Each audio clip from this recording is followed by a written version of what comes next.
Good morning class. मेरा नाम है पीयूष कुमार और फ्यूचर नीति के इस चैनल में मैं आपका स्वागत करता हूं। संविधान की इस छोटी सी क्लास में आज हम समझेंगे संविधान का भाग एक, जिसमें अनुच्छेद 1 से लेकर 4 तक दिए गए हैं। संविधान का सबसे पहला अनुच्छेद है, वो है भारत राज्यों का संघ है। यानी इसमें क्या कहा गया है, इसमें स्पष्ट तौर पर यह कहा गया है कि भारत के जितने भी राज्य हैं, जितनी भी यूटी हैं, उन सभी को मिलाकर एक संघ बनता है जिसे हम भारत कहते हैं। भारत की जितनी भी यूटी, भारत के जितने भी राज्य हैं, वे ऐसे नहीं हैं कि अगर अपनी इच्छा अनुसार भारत से अलग हो जाए, इस संघ से अलग हो जाए। यह एक ऐसा संघ है जिसे तोड़ा नहीं जा सकता।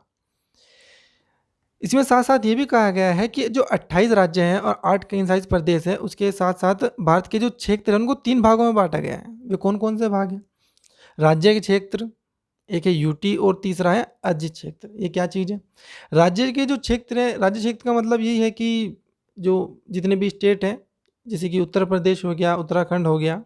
यूटी क्षेत्र मतलब जैसे दिल्ली हो गया आपका, और लद्दाख, जम्मू कश्मीर, ये सारे के सारे यूटी हैं। तीसरा अर्जी क्षेत्र। ये अर्जी क्षेत्र क्या होता है, इसको समझते हैं।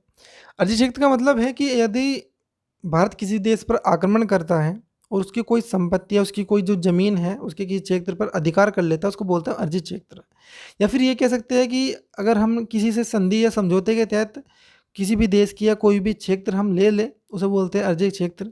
साथों साथ एक अंटार्कटिका, जैसे 7 महाद्वीप हैं, उसमें एक अंटार्कटिका महाद्वीप है। उस अंटार्कटिका महाद्वीप में हमेशा ही बर्फ़ जमी होती है 12 के 12 महीने, और उसमें मानव का जो रहना है वो थोड़ा मुश्किल है, मुश्किल नहीं मतलब नामुमकिन है। तो उसपे जितने भी देश हैं, किसी भी देश का उस पे कोई अधिकार नहीं है। और जब जब किसी क्षेत्र पर किसी भी देश का अधिकार नहीं होता, तो कोई भी देश अपने जाके वहाँ पे कोई भी संस्था खोल सकता है, किसी भी क्षेत्र पे छोटे से देश पे, मतलब छोटे क्षेत्र पे वहाँ पे अधिकार कर सकता है। तो भारत ने भी वहाँ पर गंगोत्री खोली हुई है, और अदर जो कंट्रीज़ हैं उन्होंने भी थोड़ा-थोड़ा करके अगर आप कुछ भी प्लांट वगैरह लगाने हैं, वे लगाए हुए हैं। इसके बाद दादर व नागर हवेली, दमन व दीव। जो दादर व नागर हवेली, दमन व दीव है, इसको मर्ज करके एक कर दिया गया था। यानी ये बिल्कुल अलग-अलग थे, ठीक है? उसके बाद इनको मर्ज करके दादर व नागर हवेली अलग था, दमन व दीव अलग था। इनको मर्ज करके इन दोनों को एक कर दिया, और इसको किया गया था 25 जनवरी 2020 को। 25 जनवरी 2020, 2020। इसके बाद आता है संधि या समझौते द्वारा क्या हुआ था। देखो मैं आपको बताता हूँ, एक छोटी सी एक स्टोरी है। अगर हम इनको पाँचों को लें, तो ये थे फ्रांस। जब 1947 में हमारा देश आज़ाद हो गया था, उसके बाद भी ये जो पांडिचेरी, कराईकाल, यनम, मही, चंद्रनगर, ये 5 वे क्षेत्र थे जिन पर फ्रांस का अधिकार था। फिर उसके बाद संधि या समझौते के तहत हमने फ्रांस से ले लिए और इनका विलय भारत में कर दिया। लेकिन अगर इन 4 क्षेत्र की बात की जाए, पांडिचेरी, कराईकाल, यनम और मही, अगर चंद्रनगर को हम हटा दें और पांडिचेरी, कराईकाल, यनम और मही को देखें, तो इन सबको मर्ज करके एक यूटी बनती है जिसे हम पुदुचेरी कहते हैं। पुदुचेरी जो है, ये बिल्कुल अलग-अलग क्षेत्रों से बनी हुई हैं। जैसे कि अगर पांडिचेरी और कराईकाल देखें हम, तो ये तमिलनाडु में है, तमिलनाडु। और जो यनम है एपी यानी अरुणाचल प्रदेश, सॉरी आंध्र प्रदेश। मही केरल में है। यानी ये बिल्कुल एक जगह नहीं है। जैसे मतलब मान लो ये उत्तर प्रदेश हो गया, ये दिल्ली हो गई, ठीक है? कोई भी क्षेत्र हो गया। जबकि जो पांडिचेरी, कराईकाल, यनम है, ये ऐसे है कि जैसे पांडिचेरी यहाँ है, कराईकाल यहाँ है, यनम यहाँ है, मही यहाँ है। तो इन सब को अगर हम मर्ज करते हैं तो बनता है पुदुचेरी। पुदुचेरी एक यूटी है। इसके बाद आते हैं हम सिक्किम। सिक्किम की स्टोरी हम समझेंगे अनुच्छेद पूरा 2 पढ़ के। अनुच्छेद 2 में क्या है?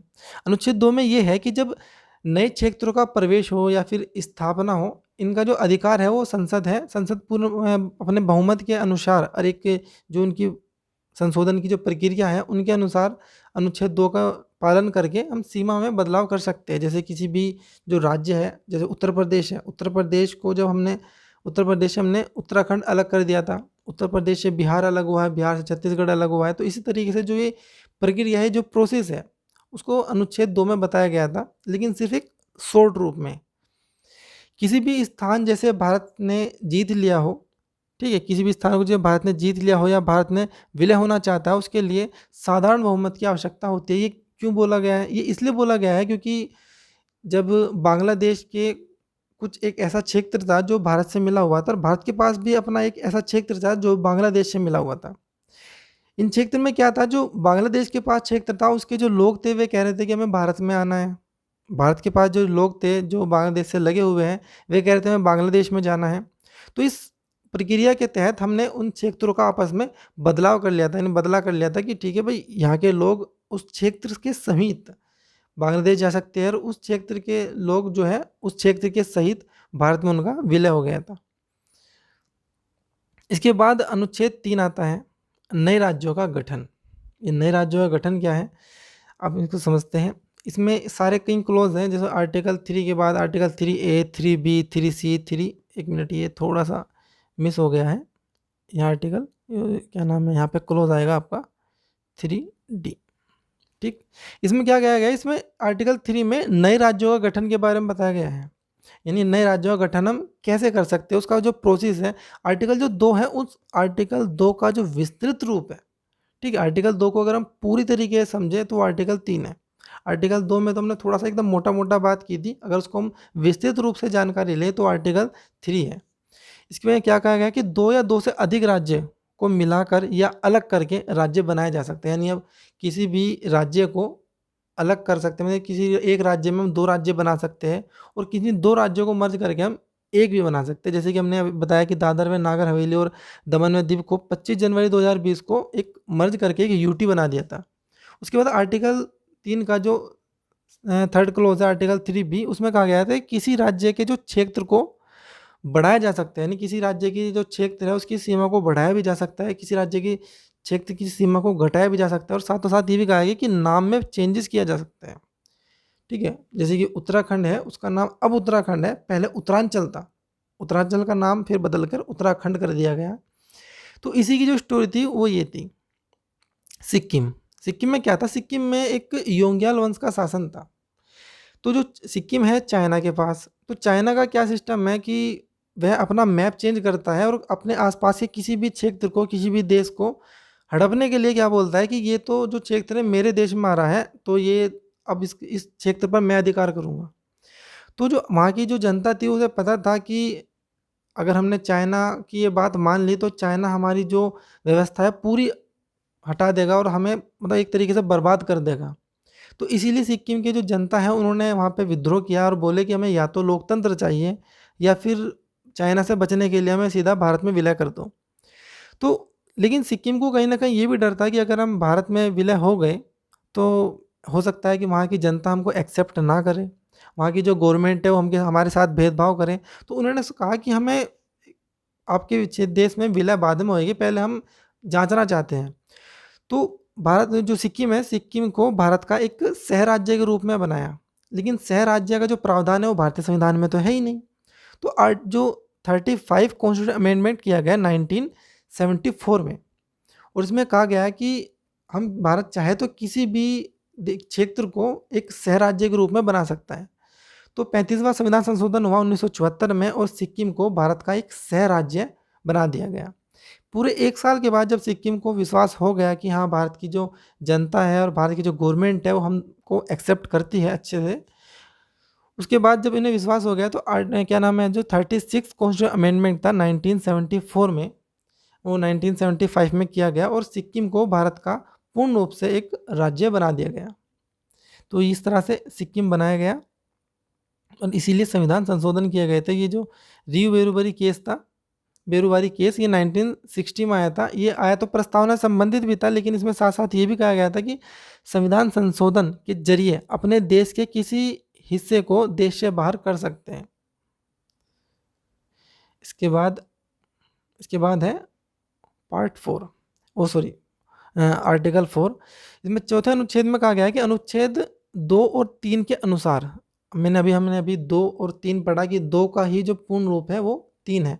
तो अनुच्छेद 2 और 3 के अनुसार अनुसूची 1 और 4 में जो परिवर्तन किए जाएंगे वह आर्टिकल 368 के तहत कॉन्स्टिट्यूशन अमेंडमेंट एक्ट नहीं कहलाएंगे। ये क्या था? आर्टिकल जो अनुसूची 1 और 4 है वह भी जो संविधान क्या नाम है, जो 28 राज्य और 8 केंद्र शासित प्रदेश है, उन्हीं से संबंधित है। तो जब हम अनुच्छेद 2 और 3 के तहत चेंजेस करेंगे तो कहीं न कहीं चेंजेस वो अनुसूचियों में भी होएँगे। तो इसीलिए बोला गया है कि जब हम अनुच्छेद 2 और 3 में 3 के अनुसार संशोधन करेंगे तो अनुसूची 1 और 4 में फ़र्क पड़ेगा, और इसीलिए हम वह आर्टिकल 368 के अंतर्गत नहीं रखेंगे। ये क्यों नहीं रखेंगे? ये इसलिए नहीं रखेंगे क्योंकि संविधान का जो भाग 20 है, ठीक है? संविधान का जो पार्ट 20 है, उसमें एक आर्टिकल है, एक ही आर्टिकल है 368। आर्टिकल 368 के अंदर ही वह सारा का सारा कंप्लीट प्रोसेस है जो संविधान संशोधन करता है। जितने भी संविधान में संशोधन किए जाते हैं वो आर्टिकल 368 के तहत ही किए जाते हैं। तो इसीलिए बोला गया था कि इस संशोधन जो इस परिवर्तन को हम आर्टिकल 368 के अंतर्गत नहीं रखेंगे। तो दोस्तों ये क्लास जो थी ये संविधान के भाग 1 से संबंधित थी। संविधान भाग 1 जो आर्टिकल 1 से लेकर आर्टिकल 40 में केवल 4 ही आर्टिकल है, इसलिए क्लास थोड़ी छोटी भी है। आई होप आपको अच्छी लगी होगी। अच्छी लगी है तो वीडियो को लाइक करके चैनल को सब्सक्राइब ज़रूर करना। Thanks for watching the video. जय हिंद, जय भारत।